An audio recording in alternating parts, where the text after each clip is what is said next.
Genesis chapter 19. Sodom and Gomorrah destroyed. That evening the two angels came to the entrance of the city of Sodom, and Lot was sitting there as they arrived. When he saw them, he stood up to meet them. Then he welcomed them and bowed low to the ground.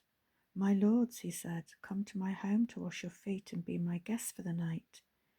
You may then get up in the morning as early as you like and be on your way again." "Oh no," they said, "we'll just spend the night out here in the city square." But Lot insisted, so at last they went home with him. He set a great feast before them, complete with fresh bread made without yeast. After the meal, as they were preparing to retire for the night, all the men of Sodom, young and old, came from all over the city and surrounded the house. They shouted to Lot, "Where are the men who came to spend the night with you? Bring them out so we can have sex with them." Lot stepped outside to talk to them, shutting the door behind him.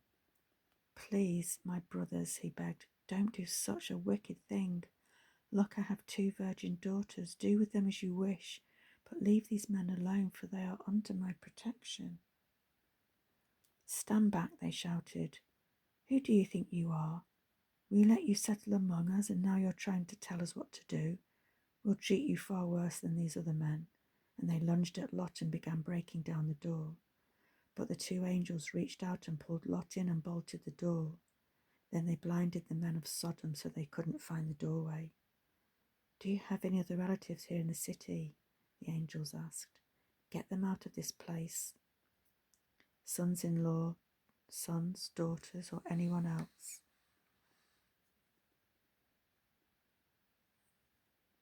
For we will destroy the city completely. The stench of the place has reached the Lord, and he has sent us to destroy it." So Lot rushed out to tell his daughters, fiancés, "Quick, get out of this city, the Lord is going to destroy it." But the young men thought he was only joking. At dawn the next morning the angels became insistent. "Hurry," they said to Lot, "take your wife and your 2 daughters who are here. Get out of here right now, or you will be caught in the destruction of the city." When Lot still hesitated, the angel seized his hand and the hands of his wife and 2 daughters and rushed them to safety outside the city, for the Lord was merciful. "Run for your lives," the angels warned. "Do not stop anywhere in the valley, and don't look back. Escape to the mountains, or you will die." "Oh no, my lords, please," Lot begged. "You have been so kind to me and saved my life, and you have granted so much mercy, but I cannot go to the mountains. Disaster would catch up to me there, and I would soon die. See, there is a small village nearby. Please let me go there instead. Don't you see how small it is? Then my life will be saved." "All right," the angel said, "I will grant your request. I will not destroy that little village. But hurry, for I can do nothing until you are there." From that time on, that village was known as Zoar. The sun was rising as Lot reached the village.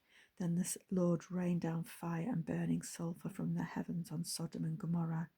He utterly destroyed them along with the other cities and villages of the plain, eliminating all life, people, plants, and animals alike.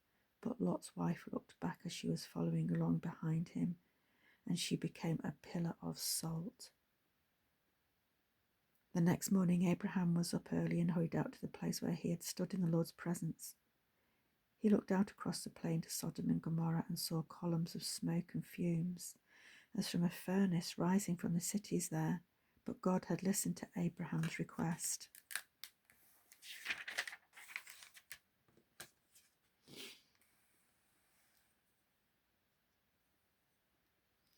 and kept Lot safe, removing him from the disaster that engulfed the cities on the plain. Lot and his daughters.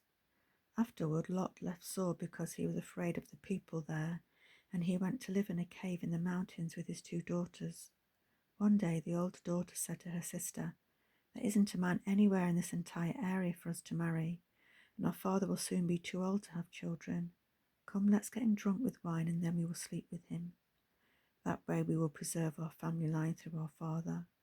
So that night they got him drunk, and the older daughter went in and slept with her father. He was unaware of her lying down or getting up again.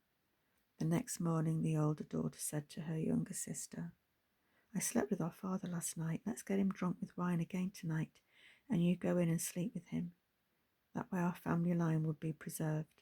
So that night they got him drunk again, and the younger daughter went in and slept with him.